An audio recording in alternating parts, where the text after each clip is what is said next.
आखिर कैसी है यमलोक के मार्ग में पड़ने वाली वैतरणी नदी? बीच में किन यातनाओं से गुजरना पड़ता है मित्रों? शरीर त्यागने के बाद जीवात्मा अपने कर्मों के अनुसार स्वर्ग और नरक लोक जाती है। आज हम आपको गरुड़ पुराण में बताई गई वैतरणी नदी के बारे में बताने जा रहे हैं। वैतरणी नदी यमपुरी के मार्ग में पड़ने वाली एक नरकगामी नदी है, जिसकी यातनाएं बहुत भयानक बताई गई हैं। हिंदू धर्म में 18 पुराणों में से एक गरुड़ पुराण है, जिसमें भगवान विष्णु और पक्षीराज गरुड़ जी का संवाद विस्तार पूर्वक वर्णित है।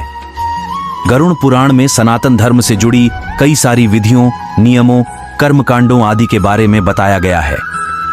इस पुराण में जीवन और मृत्यु का अटल सत्य भी बताया गया है और इसमें यह भी बताया गया है कि मृत्यु के बाद जीवात्मा जब शरीर त्यागती है तो उसे स्वर्ग और नरक लोक की प्राप्ति कैसे उसके किए गए कर्मों के अनुसार होती है।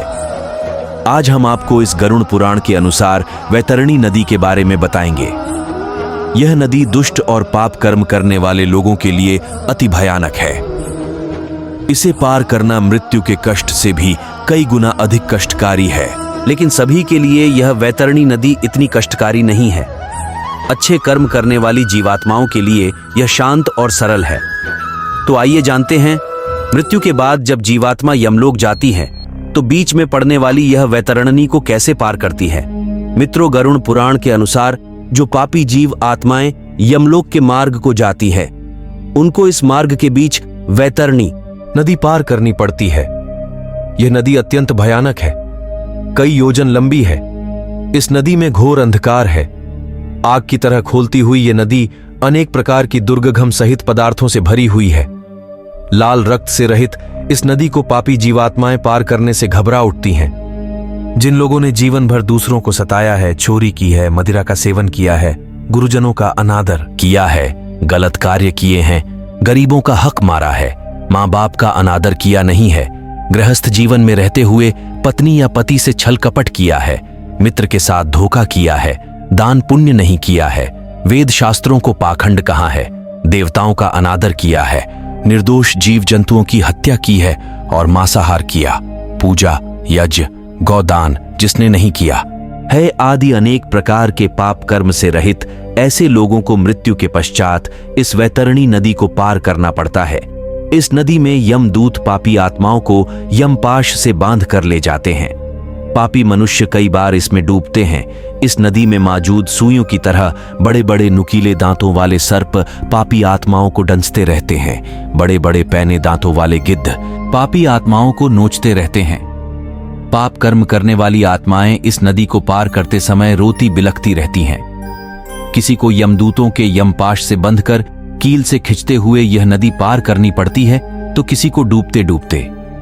इस नदी में ऐसी भयानक स्थिति में पापी प्राणी नरक की यातनाओं को सहते हुए कई बार बेहोश हो जाता है। फिर होश में आकर जोर जोर से चीखता बिलखता रहता है। अंत में वह अपने पूर्व जन्म के कर्मों को याद करके पछताने लगता है। अपनी संतान, मित्र, पिता पत्नी को याद करके जोर जोर से पुकारने लगता है और भय के मारे जोर जोर से रोने लगता है।